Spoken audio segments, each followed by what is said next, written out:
That was dirty. Michael Fletcher is going to be with us in a little bit.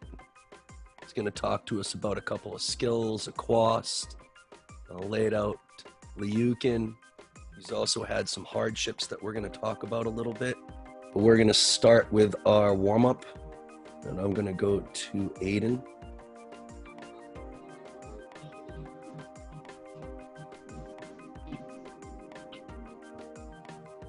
First finger pull down stretch. Nice to see everybody. Looking forward to a great show tonight. Should be great for you guys. Second finger.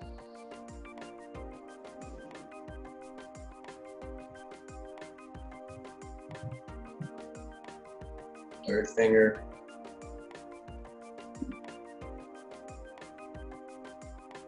Fourth finger.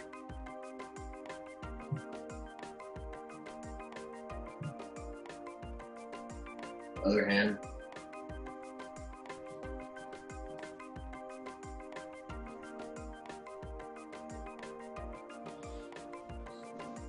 Second finger.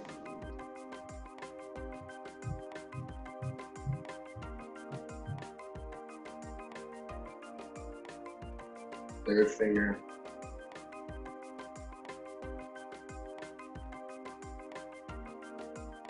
Fourth finger.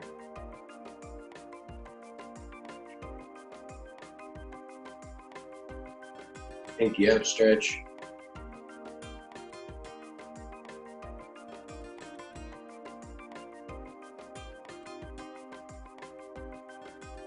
Switch hands.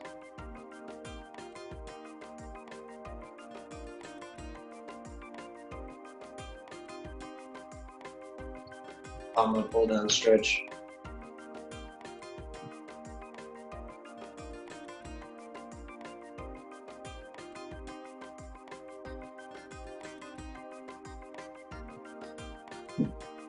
Switch hand.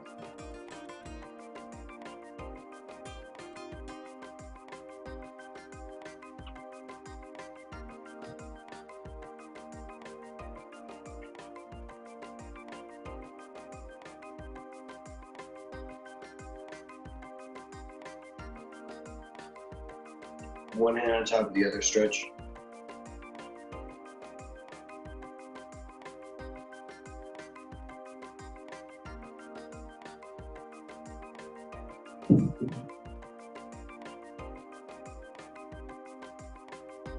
Switch hands.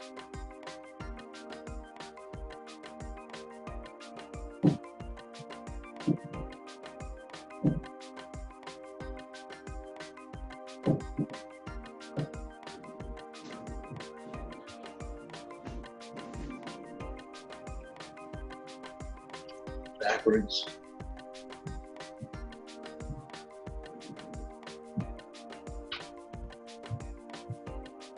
Other hand forwards.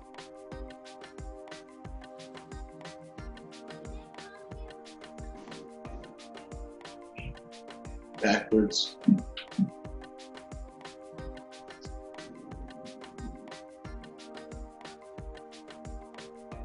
Start low, go high.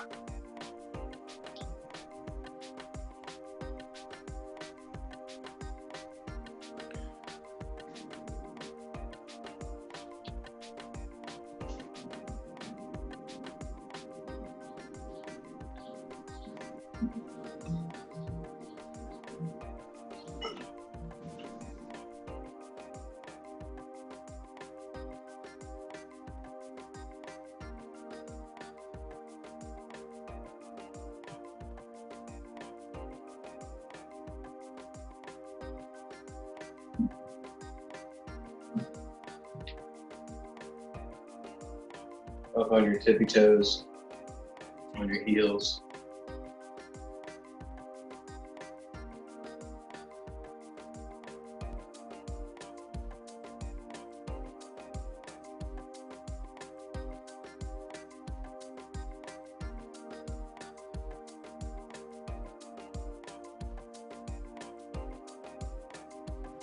Hands on your waist, feet facing.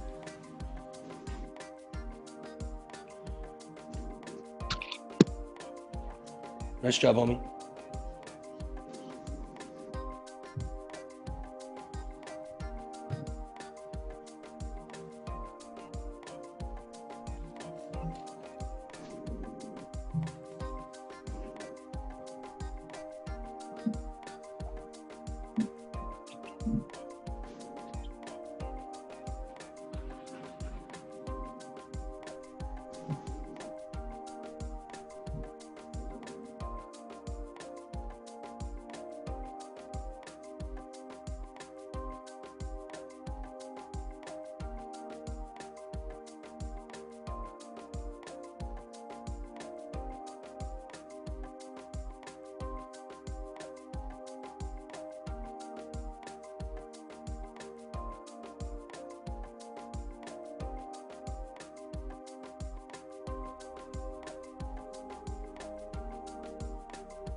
Other side in a hollow.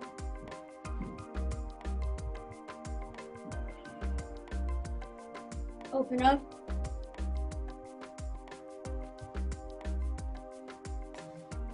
Elbows. Other way. Hips. Other way. Knees. Other way. Spider-Man left and right. Left and right. Bend your knees, straighten them.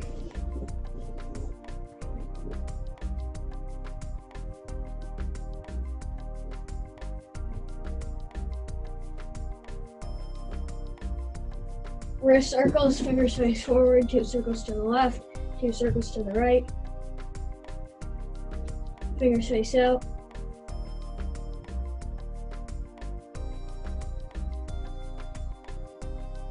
Fingers face in.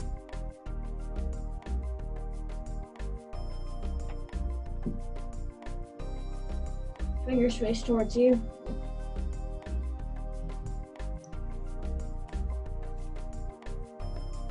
Flip over, push gentle.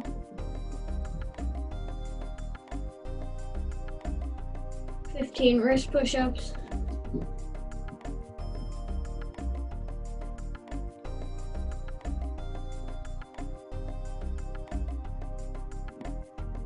Other way.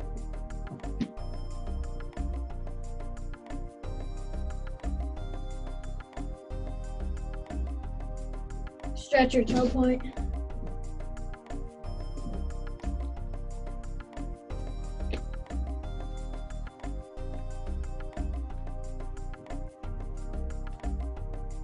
Dave Tilly stretch.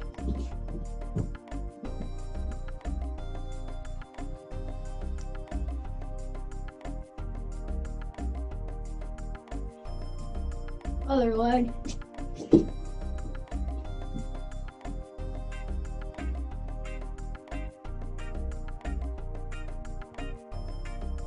Leg stretching.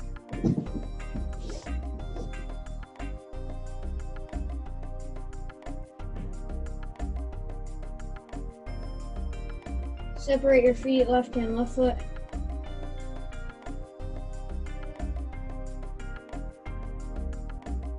Right hand, right foot.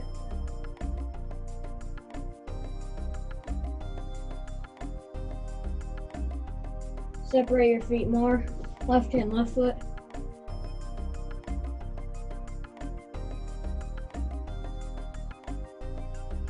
Right hand, right foot.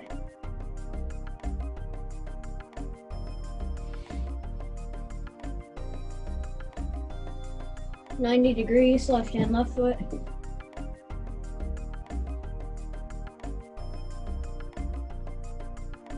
Right hand, right foot.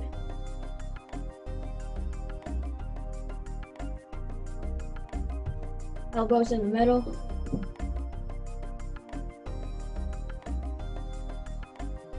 Yeah, I hope that you guys are able to find each other's Instagram stuff and become friends with each other. All right? You guys all have the same thing in common. Reach out to each other. All right? Make sure that you have friends because of this. Separate your feet as wide as you can, left hand, left foot. All right, guys, I want to introduce you to Michael Fletcher. He's on right now. He's one of my favorite gymnasts that I ever worked with, and he's totally dirty and really kind and so smart. So I just want to welcome Michael to the show today. We're going to talk about some skills that he does very well and a couple of other things that have been part of his career. So Michael, you want to say hi to the guys and the ladies? Hey guys, how you doing? I like to see what you guys are all doing here. You know, not a lot of people are doing this around the country right now, so it's good to see you all keeping up with it. All right, shoulders and bridges.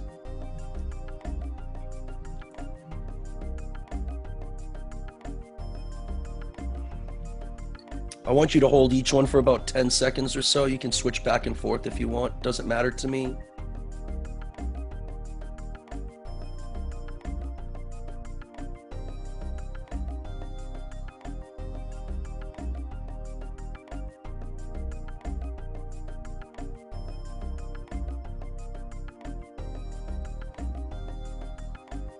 Seconds, 10 to 15 seconds, maybe 20 seconds is a good time to work on these things. But it's imperative that you can do a bridge, a tight bridge with your shoulders over your hands. I mean, we're going to watch a lot of Michael's technique, and you'll see as he does a lot of his skills, there's a shape in his body, but it's a tight shape, an absolutely tight shape. So it's not just doing a bridge. It's doing a bridge with your back tight, stomach tight, legs tight, toes pointed, arms straight. Right? Having a mastery of the shape is different than getting up there and just arching a lot. My bad, Georgie. All right? But it's to be able to use this shape as you're doing a Yurchenko, or as you're doing the first stage tap of a Tkachev, or leaving the bar on a Tkachev, or a Bavzar, or a Moy. It's all this tight, huge, tight shape that we have to become masters of. All right, okay, let's go do a couple Future Star flexibility routines. I'll start with Jackson, see if he's improved after a little while. Now, Michael, this was no bueno about a month and a half ago. No bueno. All right, I'm talking 3/10 in his back knee, 3/10 in his splits. I haven't seen this, and I haven't watched him in in at least probably 3 or 4 episodes.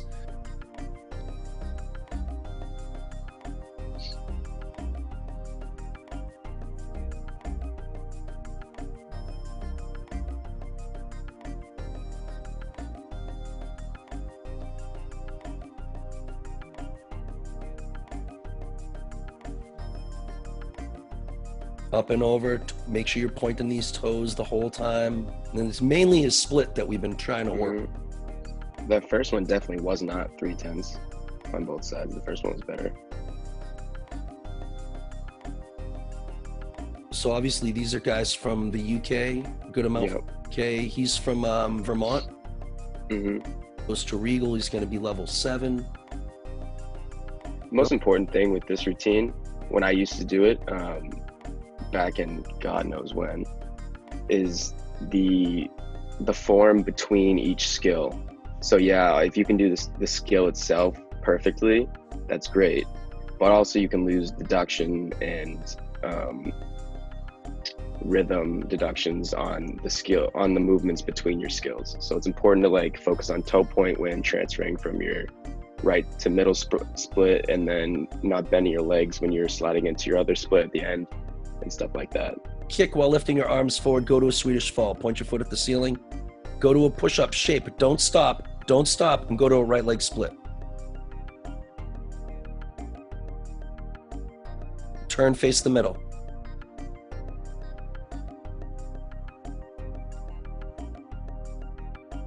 .90 degrees, pointing those toes. You lost about 2 or 3/10 of deduction on those toes right there.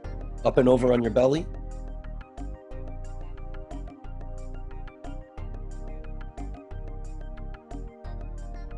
Oh, tighten those fingers, bruh.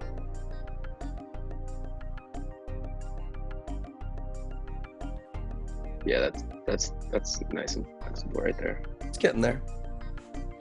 So these guys from the UK have done this routine for probably about 3 weeks. We do it every single day.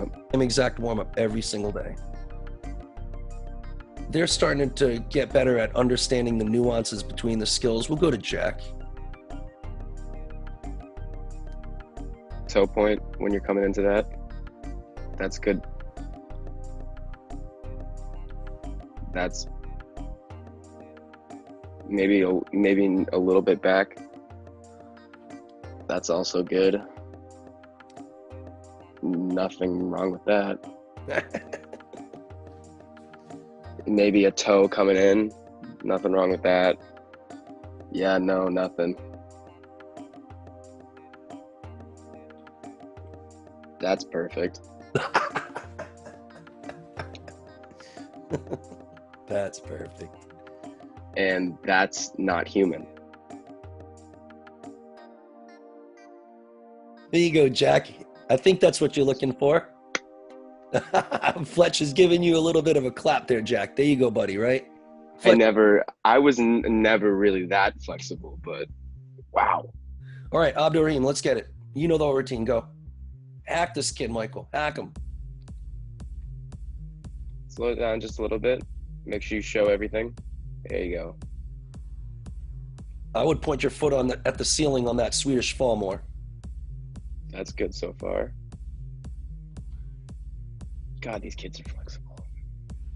We've done the same thing every single day for, I think, a month and a half now.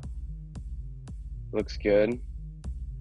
These kids are on every single call, literally every day. That's great. That's great. Got to looking at those hands. I think that your hands were a little bit wide there too. Jeez. Okay. Right. These are the kids that want to be good too because they're so. This routine is gonna set you up to be flexible in almost every place you need. Just try to slow down a little bit between skills and show the control and movement because the judges really like to see that. Okay, so Michael, it's already 12:30. Usually I take a bit of a break, but I'm not going to. I'm just going to start. So we already just started. Yep.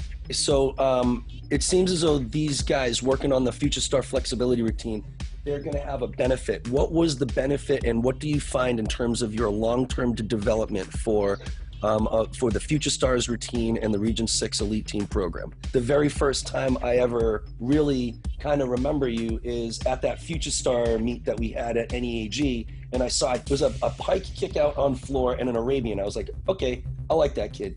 So how has that been impactful? I still do basics. My coaches still make me perfect basics.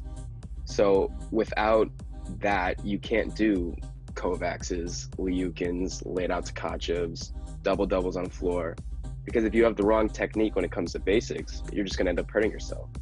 So when it comes to Future Stars, I did that for, I don't know how many years, I forget. And then I just became so good at the basics that when I was done, it was just so easy to learn these big skills because I had the basics to learn them. And then with the Region Elite Team Cup, that's kind of a different path where you're learning that team chemistry and the stuff that it was meant to do, you know? So it kind of gave you a good idea of like what college is like and stuff like that.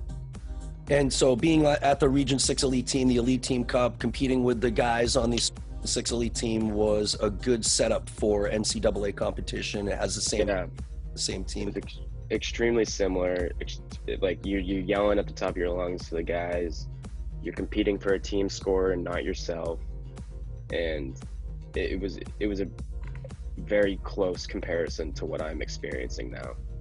So what are the benefits to you of being in a team structure and specifically at Illinois?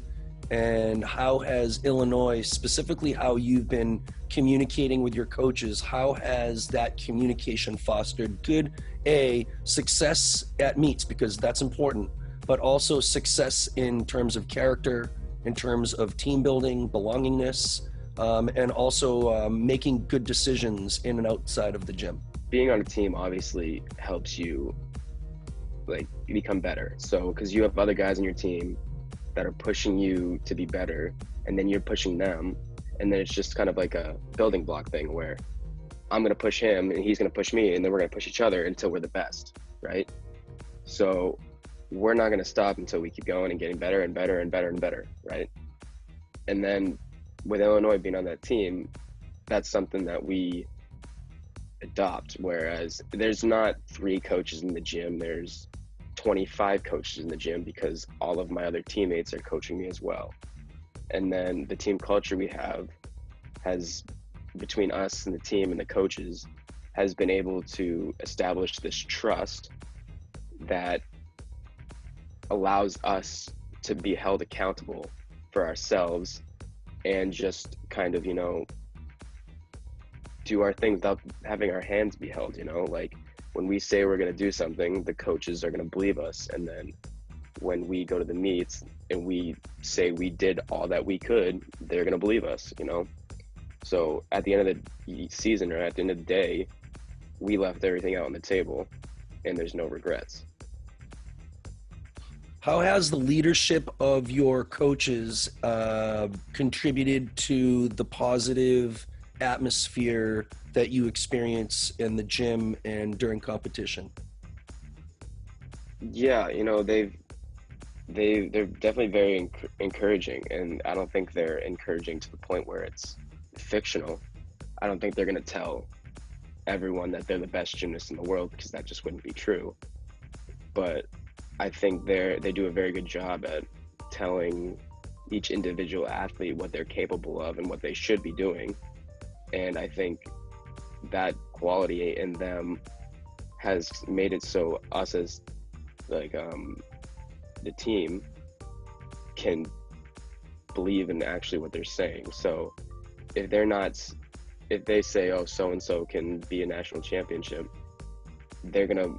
these people should believe that they can be a national champion. You know, they're not like giving us false hope. It's stuff that they can believe can happen, and then you just have to believe it yourself. One of the best, I guess, characteristics that I can think of in terms of your gymnastics, and it kind of goes into what you were just talking about. It seems like to me you have complete and total confidence in yourself. And sometimes you might be nervous and sometimes not, but it just looks like you do gymnastics pretty effortlessly. And with this, a calm state of mind, like a zenness about you. And if you look at the picture that's like on this screen right now, and you look at his expression, this is one of the things that to me defines you. You are absolutely, totally cool under pressure. Totally cool. And it's almost uncanny. I've never really seen that before, but it looks like it's almost like one other gymnast that I could compare you to is Jeff LaValle. And he was on my team back in the day at UMass. He also won the Nissan Emery Award. And he would do something totally dirty on high bar, totally dirty, and then come over and just talk to me about, you know, being in class. And I was just like, how can you separate, you know, being completely and totally dirty on the apparatus with being just a normal person? So my question is, like, how do you remain so calm under intense pressure? And how do you deal with things like anxiety, of skills, and, you know, just you're doing Coleman's. We watched in the beginning, you did a layout Coleman. There's no pit underneath you, and in routines, and that to me is just the epitome of dirtiness. So how do you remain so calm? How do you do that? So one of the biggest issues in gymnastics can be fear, right? Every gymnast is scared of something, and they're going to develop fear. And I just think that's just not a great thing to have. Like, it's okay to have fear, but it's also, you need to learn what you can do to get over that. So what I do a lot of times in meets, is I just kind of like have fun, you know? I just talk about random things, joke around with my coaches, joke around with my teammates, all the way up until like 15 seconds before my team, because the more I think about something, the more I'm going to worry about something, right? And that's just how my brain works. And I've learned to realize that that's how it's going to be. So if I just kind of put it out of my head and then just do what I know I can do and do what I know my body can do, I'm just going to go out there and do it and not worry about it and psych myself out. You know what I mean? So it seems as though as you got to college, there was a huge increase in the number of skills that you did. Sometimes when kids go to school, they kind of plateau out a little bit, but it seemed really quick. Your freshman year, you started learning skills really quick. And then it seemed as though you were marching towards, you know, all around, you know, higher and higher. Can you explain your freshman year? Talk to you about how exciting it was to compete in some of those meets. Yeah, no, freshman year was great. I think I started off the first meet of the year, I won all around, which was great. And then at the end of the year, I was Big Ten Freshman of the Year. And then NCAA's I got third at Big Tens all around, and then NCAA's didn't go great. But that's okay. You know, it was great competing my freshman year, you know. It's very exciting. You look forward to every competition. There's like an adrenaline rush. You know, I think I could have had a better season, but I think anyone can look back on a year and say, I could have done this better and I could have done that better. So then that year is finished and you're moving on into your second year and you're doing relatively successful. Things seem to be moving in the right direction.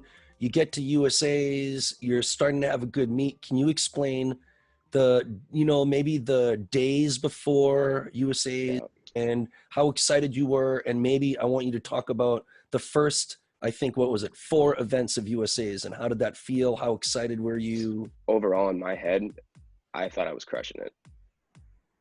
Just looking at like the positives, and I think I was like, I could actually make team. You know, like I think it was the first time that I like truly was like, oh, I have a shot. Second day, you're competing pretty well. All right. I was competing great that second day. I did like 13 something on vault. I went like 14-2 on high bar. Vault. I went 14-0 on P bars. I went 13-5 on high bar, and then I was having a great floor set. And then as you were finishing up, I think you had 2 more events to go. Yep. And so you must have been pretty jazzed, pretty excited. And then your dismount on floor, you do a triple full, looked like everything was okay. And what happened? Yeah, no, I mean, I did a ton of triple fulls at the end of routines leading up to this meet, and it just I don't know, it was weird. I think I was a little overconfident, and I was doing the triple, and I opened a little too early, and I landed with my legs straight, and I kept twisting, and just ACL. So you blew your ACL at second day at USA's. 5th event, yeah. Not bueno. No. All right. I am currently 10 months post-op. I got injured my second meet my sophomore year, and I eventually had to sit out for a year and a half and redshirted.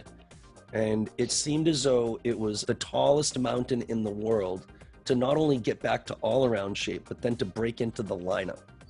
It's like there was absolutely no possible way that I could do it. And the way that I worked through it in my head was that gymnastics is the one thing that's the most important thing to me, and no one was going to take it away. No one. I'm not quitting. No one's taken any time away from me that I can compete in the NCAA, and I just worked my way through it. And I ended up, competing again. So how does it feel for you now that you're almost through PT? When I like originally did it, it didn't really sink in, until like a few weeks later. I had a shoulder surgery, but like a long time ago, but it didn't take me out of season. This was like the first like real injury I had that I was going to take me out for like a long period of time. And it just didn't really sink in for a while, and then it finally did, and then I was like, oh, okay. So I had to find a different type of motivation, because I can't be doing gymnastics, And then as time goes on, you learn to take the little wins, whereas like you can start walking without crutches, you can start running, you can start jumping, you can start swinging P-bar and high bar again, and doing ring strength, and then you can start doing round-offs again and cartwheels. You just find like little milestones that make everything a little bit easier, And where are you with your training now? Since COVID, I'm basically fully back on 4 events. Vault and floor are still kind of finding their way back. I would have been back already, but due to COVID and not being able to be at school with my trainer and stuff like that, it's been hard to get back to full tumbling and vault. So that's been kind of frustrating lately, I'll be honest, but we're making it back slowly and but surely. I'm going to show you guys a couple of other skills that Michael does, and I think that he does them really well. The first one is a quast. It's a skill on high bar that the girls are actually doing these days too, so it's going to be relevant. What I'm going to do is just show you a couple of screenshots, and hopefully Michael can go through what's happening here and what he's thinking about. And I have questions for him, but let's just take a look at the skill first. It's a giant, and then you're gonna let go at the top, and you're gonna do a full turn, and then you're gonna catch back onto the bar. All right, it's kind of what, it's not kind of anything, it's what Conrad and I were talking about the other day as he was doing his hop half turns, and I'm just gonna show you one more time. All right, so he's gonna be holding on with his right hand, all right, a right-handed swing half turn. So he's letting go with his right hand and is gonna reach with his left hand, and as he's doing his reach with his left hand, he's just doing a pirouette with the left hand. And he's gotten to the point where he's so comfortable at doing it that instead of having to grab the left hand here, he lets the momentum of his body carry him through 3/4, and then he puts his hand on the bar and finishes the pirouette. Right here, we're setting up giant, and as I move down, I'm getting a nice stretch through the bottom here, right? So that's the most important thing when learning this skill, is you're getting a stretch here. It doesn't even have to be like an arch. It just has to be like a stretch that you feel in your shoulders. As you can like see, like my head is almost buried, and I have like I have a stretch down the bottom. You can see the bar bending.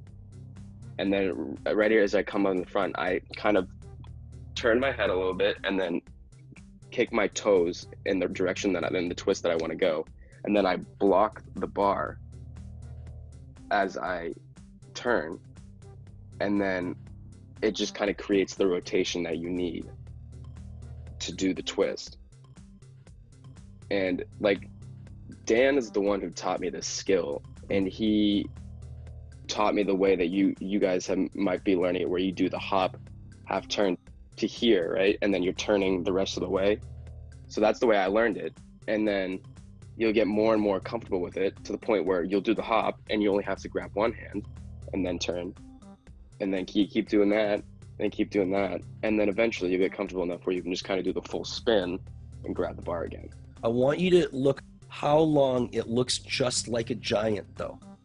He has no tap here. He has really no big hollow, no big creation of a shape. He's gonna stick to just the direction of a real giant, pulling the bar straight down, and watch. He's not twisting his arms. He's not torquing his body. He's still really not twisting his body. Looks like a giant. He might be setting up his ear on his shoulder a little bit, but still all the way up. It's almost a whole giant. And then at the top, he's like pulling back on the bar, pulling on it, right? You pull on the bar right here, and then the bar is going to bounce you up. And then you just go for the ride a little bit. So I realize what the skill is called a quast, but it's a flying giant with a full turn. So you have to stay within the framework of a giant. For certain skills, you need a tap. Like a Takachev, you need a tap. For Kovacs, Coleman, Cassina, you need a tap. But like, this is a skill where the less you do, the better. If you figure out a way to do a stretch and just like a little stretch and open in this direction, it'll put you right on the top of the bar every single time. So the less you do, the less variability there is for you to mess it up, right? So if you have a stretch, just a little stretch at the bottom and a little turn, you're gonna land on handstand every time. Now let's take a look at the next skill that he does, because this is anything but subtle. So here's the skill. All right, none of these motions here are small and subtle. All right, they're huge motions of the bar, huge motions of the toes and then the shoulders. All right, now this skill here is called a Liukin. It's one of the most, I guess, it's almost like a skill that everybody wishes that they could do, but only the few can do it. Can you talk to us a little bit about what your approach is here in terms of just the beginning of this tap? How important is setup giant here? It's pretty important, but at the same time, I believe that it matters in the front.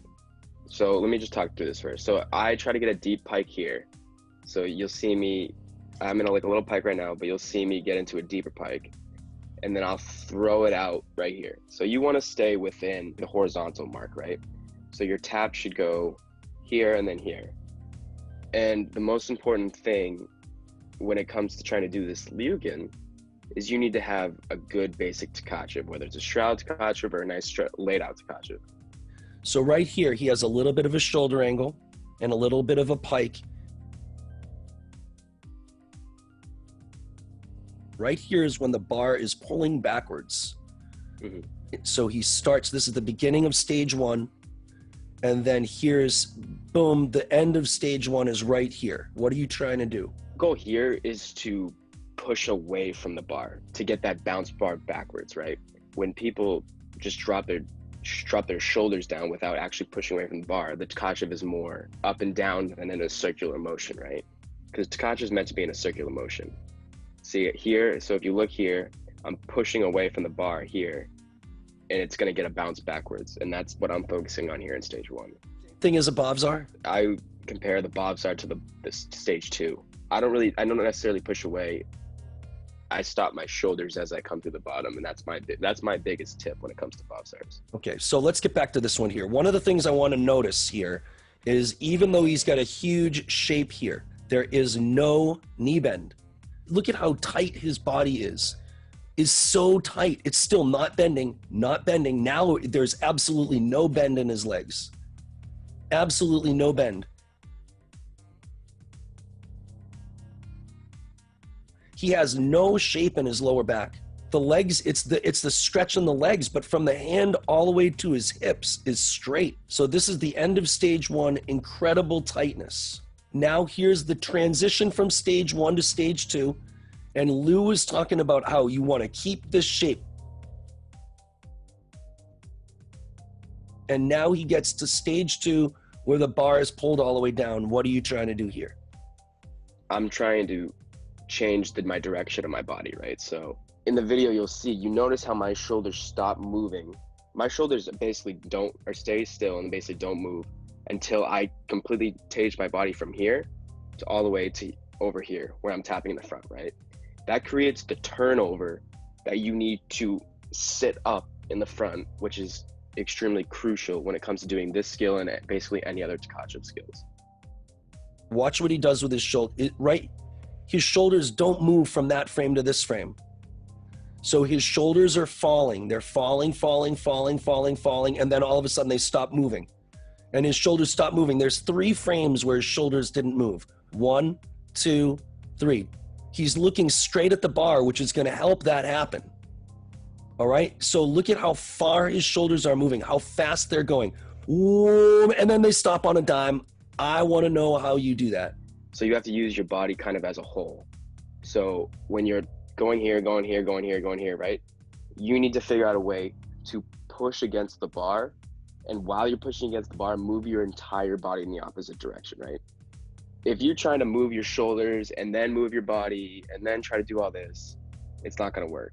You have to do it in a seamless single motion, right?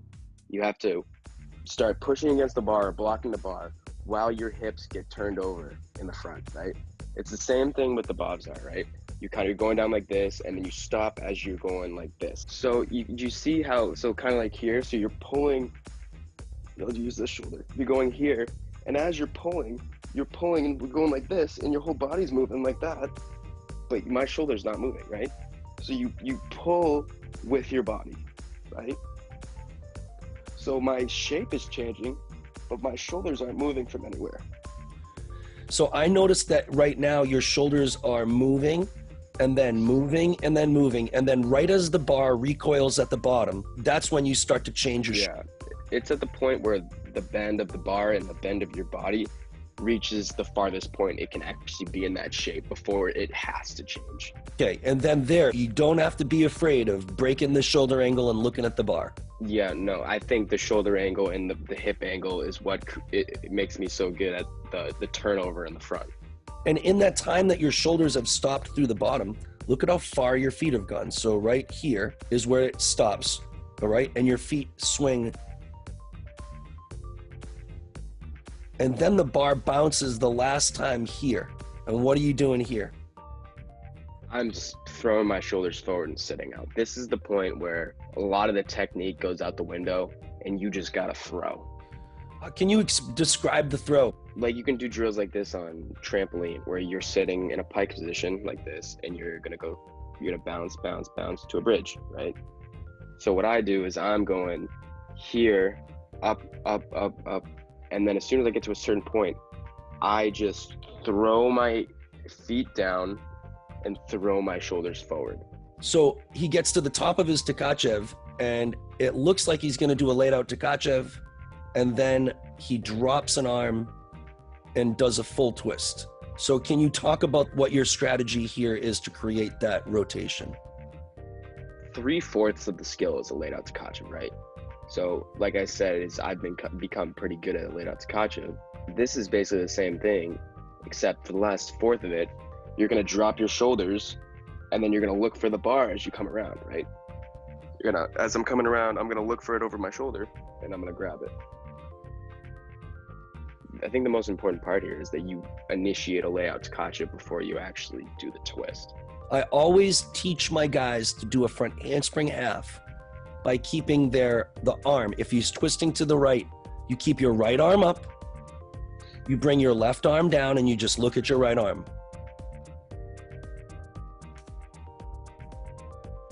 That's pretty much what you're doing right here, Mike, right? Yeah. And up. Exactly. Drop your hand. I mean, you see, I'm looking for the bar already.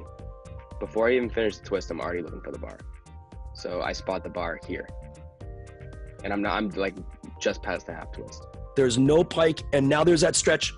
And it's that lower back stretch that we're doing in a lot of those drills that I think is critical. And now he's back to a tight position. Michael, how do you make this transition from toes almost directly down to being able to do another Tkachev out of something like this? The point with this is, so I'm doing the turn. So as soon as I stand up, I'm turning. But I'm still turning. As I'm turning, I'm also rotating, right?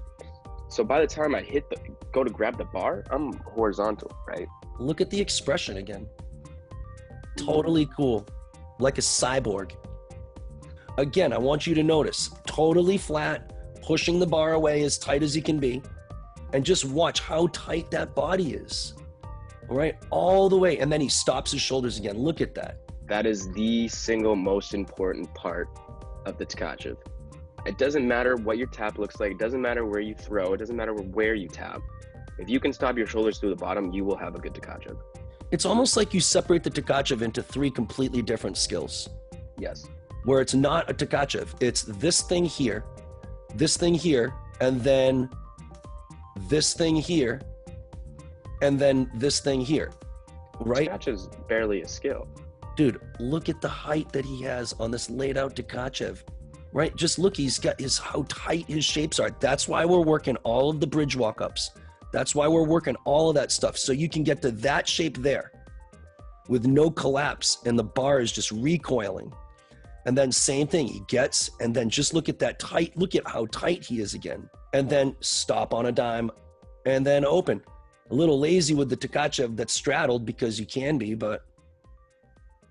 No matter if I'm doing a layout half, layout full, layout 1.5 for God's sakes, it's gonna be the same, right? I'm gonna do the same exact thing. I'm gonna pull, and I put my arms out to the side, so I rotate back to the bar. It's just like second nature now to me. How long did it take you to get dialed in? So remember back in JOs, my senior year, I used to do the kind of like this tap, stop at the top kind of tap, and then Justin Spring, my coach now, my freshman year, was like, "You're not doing that tap." And he goes, "You're doing the whole Chinese tap." And I'm glad he made me switch. Mitchell's tap is the bounce, bounce, go, and he has very little motion in front of the bar. He just goes tap. Yeah, Mitchell's so just springy and rubbery. But he also does this tap when it comes to like Liukin's. Fun to watch your gymnastics, man. I really appreciate all of the hard work that you've done. I really believe that you're going to do good things. How did you get your shoulders to stop at the bottom of the thing? Are there drills that you can do that will help you stop your shoulders at the bottom? Yeah. So one drill I've actually helped my teammates with at school is if you're doing so you're doing a handstand like on a mat, right? Kind of start like you're doing like a Bobzar tap or like just a tap from handstand, you know, like, and then instead of kind of just doing like a worm, you wanna stop your body so your feet catch up and you land flat on the ground. All right, Michael, love you so much, my man. Really appreciate all your hard work. Keep at it. Keep at it, man. Yeah, thanks for having me, guys. Thanks, Dan. I appreciate it. You got Thursday's strength. It's going to be legs day. The first thing that we're going to do is we're going to do our farmer carries and our box jumps. Farmer carries and box jumps. This is for 30 seconds on, 20 seconds on, 20 seconds off. All right, so 20 seconds farmer carries, 20-second box jumps, 20-second farmer carries. We're gonna go 3 times around as usual. 1 second, let me set the timer. That's 20 minutes. That's not gonna be good. 20 minutes might make us tired. All right, 20 seconds on, 20 seconds off. Farmer carries, goat. Don't overdo the squeeze with your shoulders. All right, you could probably increase the weight a little bit, Jackson, a little bit, Aiden. Just increase the weight just a little bit. All right, 5, 4, 3, 2, 1, and box jumps. All right, 20 seconds of box jumps. RDL, RDL start, RDL finish. RDL start, RDL finish. RDL start, land each one, Braden, land each one. That's better, that's fine, that's fine. RDL start, RDL finish. Okay, good job, guys. Let's go to farmer carries, shoulders tight. It's not a race, you don't have to walk fast. It's just your shoulders, just bringing blood flow so we can start workout. 3, 2, 1, and box jumps. One more time, box jumps. That's it. RDL start, RDL finish. Not a race. Not a race. I want everybody's feet to be aligned correctly. I want this to be safe for your ankles and knees, okay? 3, 2, 1. One more time, farmer carries. Just shoulder blades tight in the back. I don't want you to overdo anything. You don't have to do like an extreme arm shape in the back. Just squeezing your shoulder blades tight, using your rotator cuff. 3, 2, 1, and box jumps. One more time. That's it.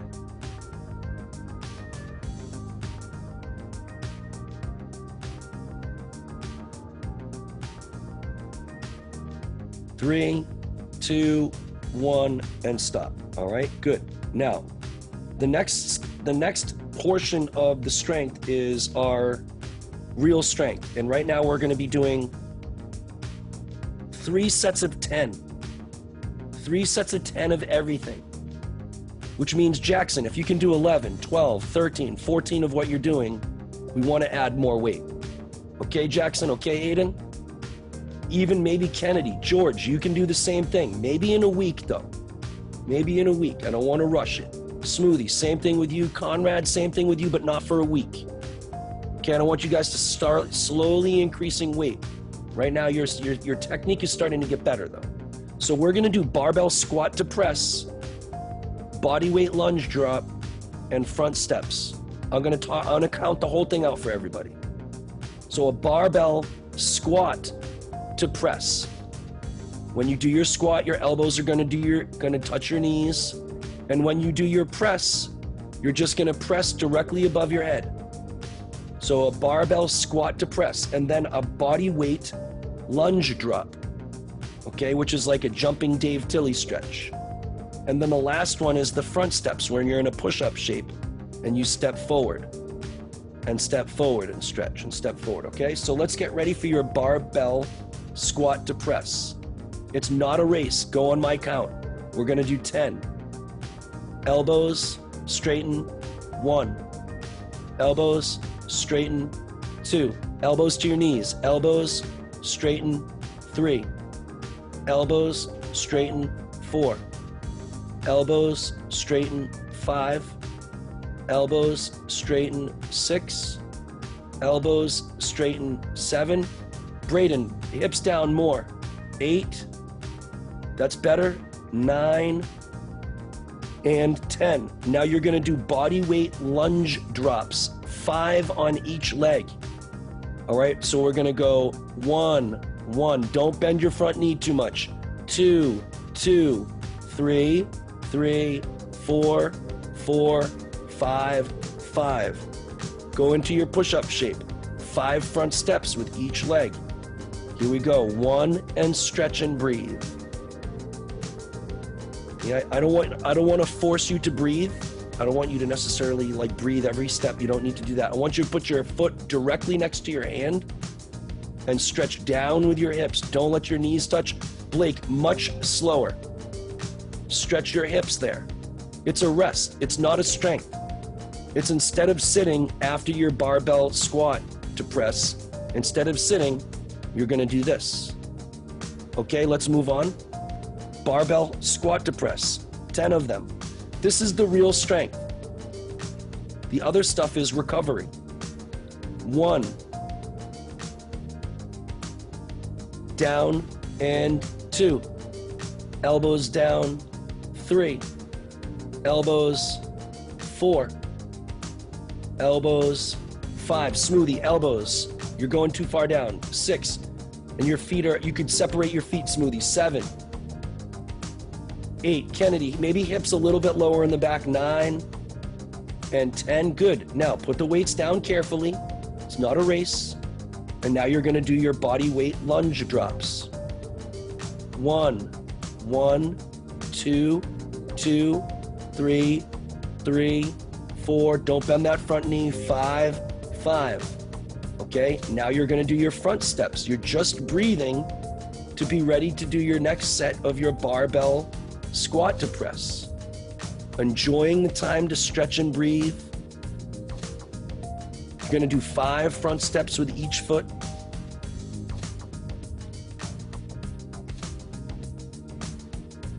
Just breathe. Okay, bring in oxygen. It's gonna make you less sore tomorrow. It's gonna give you more energy, more glucose to burn. There you go. All right, let's go. Last set, barbell squat to press. Okay, it says barbell, but we're gonna do dumbbell. Dumbbell squat to press. Should be shooting to do about 10 of these. Elbows to your knees. I don't care how far down you go. I care that you don't hurt your knees doing this strength. 2, elbows to your knees, maybe, Georgie. 3, that's it. 4, elbows to your knees, Braden. 5, Aiden, good job. Strength has been good today, Aiden. Torn, maybe a little bit lower. Tuck those elbows to those knees. That's good, Conrad, but maybe a bit hips. Isaac, I think that your knees and your feet are pointing out too far. The next one is your body weight lunge drops. 5 to each leg. 2, 2. Don't bend your front knee so much. Stand up with your heel. That's it. Stand up with your front heel. Okay, if you can. All right, good job. And the last one is your 5 front steps to each foot. The next exercises are going to be your rear foot elevated, your kettlebell racked reverse lunge, and you're laying your back with your knees bent. Push your hips to the ceiling. We're going to do 5 on each side. All right, so when you're done, you can move on, Jackson. Go get your little step stool. And we're gonna do rear foot elevated, RFEs, rear foot elevated. When you do it, I don't want you to bend your front knee too much. I want you to stand up with your heel, your front heel. A rear foot elevated. So you're gonna point your foot. You're not gonna put your toes on that, on the surface. All right, you're gonna put, no, that's a lateral step down smoothie. A rear foot elevated is when your rear foot is elevated. There you go. That's it, smoothie. So this is an RFE, a rear foot elevated. All right, this is what you're gonna be doing, a rear foot elevated. All right, and you're gonna do it, but right now, Smoothie's knee is bending too far. I want your front knee to bend no more than 90 degrees. Same thing with you, Conrad. I don't want your front foot to bend. Right now, it's more than 90 degrees. I want you to move your foot way far forward, Smoothie. Your left foot, there you go, that's better. So your front knee doesn't bend more than 90 degrees. When you put your knee on the ground, you should put your back knee all the way on the ground. And when you do that, I want your front knee to not bend too far. I'm gonna go back to Jackson so we can just get our numbers in. So we're gonna do 6 rear foot elevateds with your left foot starting first. All right, I don't want your front knee to bend too much, and you're gonna do it so that it's racked in front of you. The weight is racked, okay? Here we go. Step up, 1 and 2, slow on the way down. 3, slow on the way down. 4 and 5 and 6, good, switch legs. Slow on the way down, stand up with your heel. All right, here we go. Stand up with your heel, 1 and 2. If you stand up with your heel, it'll work the back of your leg much more. All right, Blake, your front knee is bending far too much. I want your front foot to stay in front of your knee the whole time. Right now, your knee is going in front of your foot, Blake. All right, so when you're bending your foot, I want your front knee to stay behind your front foot the whole time. Bend your knee, Blake. See, now it's in front of your foot. I want you to move back so that your front knee is behind your foot. Yeah, don't move that foot though. If you move the foot, you move the knee. Keep that foot, your left foot at the end of that mat, the end of the mat. Put your left foot all the way at the end of the mat. Now bend. And I want you to move back. All right, I gotta have somebody show so you guys know what I'm talking about. Smoothie, show. All right, and Smoothie, you weren't doing it correct. You're not doing it correctly either. All right, I want you to move that. Jackson, go. All right, do it. Face to the side. Face sideways from the camera. Okay, now I want you to move that's it. Now, when he gets to the bottom, his front knee right now is not more than 90 degrees. His front knee is behind his foot, and when he stands up, he's gonna stand up with his heel. Do not bend that front knee more than 90 degrees, please, okay? It adds too much force to your kneecap and is gonna result in probably knee pain after a while. I don't want that. Smoothie, you gotta keep working on that. Smoothie, just move that left foot forward. Okay, so we're gonna do RFEs. The next thing is your kettlebell racked reverse lunge. And same thing. Do not bend your front knee too much. All right, so this is gonna be kettlebell racked. He's gonna rack the weight in front of his chest. He's gonna step back and do a lunge. And that front foot, again, is not gonna be bent. Your knee is gonna be bent too much. Stand up with your heel, 6 to each side. Aiden, good job. Stand up with your heel and you'll feel the strength in your hamstrings and in your glutes. Stand up with your heel, 6 to each side. When you're done with that, you're gonna do 12 laying on your back. Push your hips to the ceiling. All right, 6 to each side. All right, Jackson, I think we move on after this one, I think. Now, put the weight down carefully, Jackson. Lay down on your back, bend your knees, and push your hips to the ceiling. Try to keep your knees tight. All right, hips to the ceiling, keep your knees tight. Try to push with your hamstrings, 12 of those.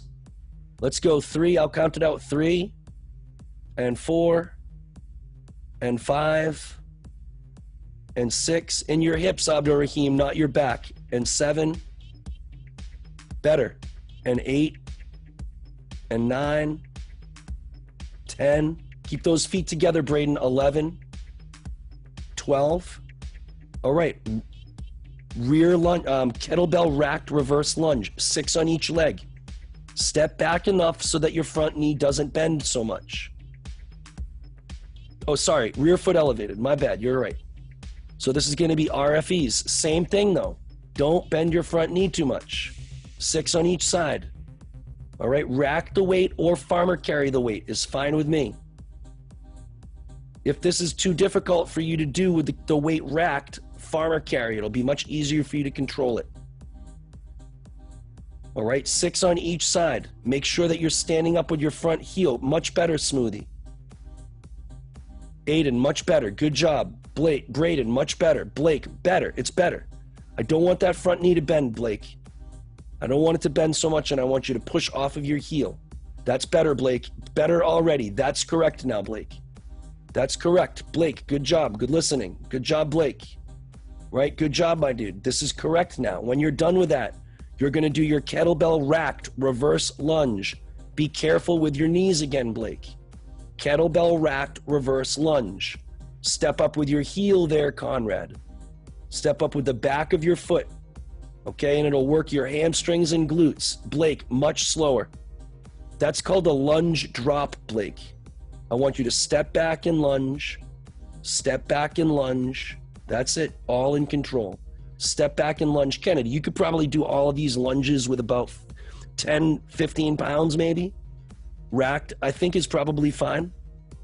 All right, both like that, or one hand and you just farmer carry it. Yeah, this is probably fine.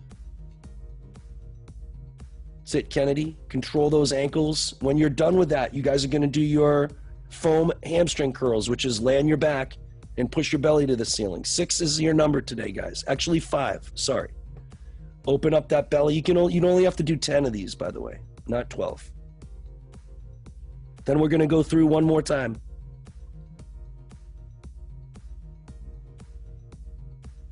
Braden, good job. Blake, good job. Right, Isaac, great work today, man. Make sure you guys keep those knees and toes tight as you're doing those hamstring raises, those hip raises. Keep your body tight. Good job, Torin.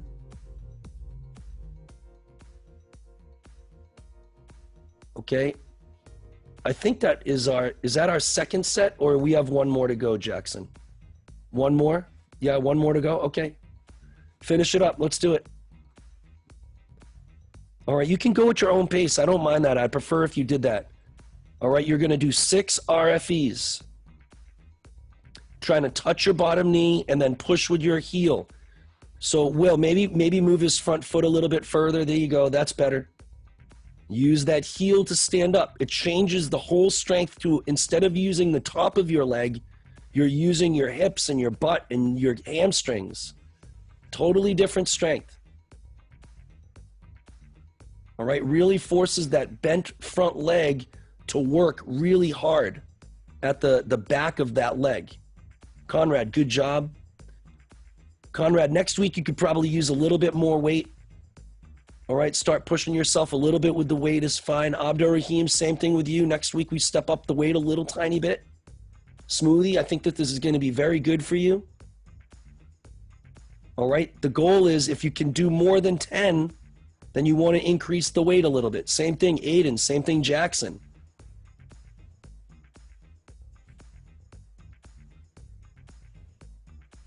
And then eventually you're going to become so smart at lifting your own weights that you'll know exactly what you need to weight, exactly what you need to lift. So at first, we just had to learn the exercises. After you learn the exercises, you need to become familiar with what weights to use. All right? That's it. When you get to the top, really squeeze those hamstrings tight. Finish up that top, the top of that hip extension. Proud of everybody. Good job. Will, you should go get yourself a certified strength and conditioning specialist license after all this stuff. You know what I mean, bro? It's funny. I mean, this is all the stuff that he's going to learn if he goes CrossFit, if he does any of the PT, anything like that. It's going to be these exercises. So good job, Braden. Good job, guys. Appreciate your hard work. Kennedy, well done. All right. Great job today, everybody. I thought that was fun. Michael's great. But I think one of the cool things about these little clinics is that we can use them over and over and over, and you can keep learning from them. So I appreciate everybody's hard work today. Hope you have a nice day. Enjoy the summer, and keep repping that 6 for 6.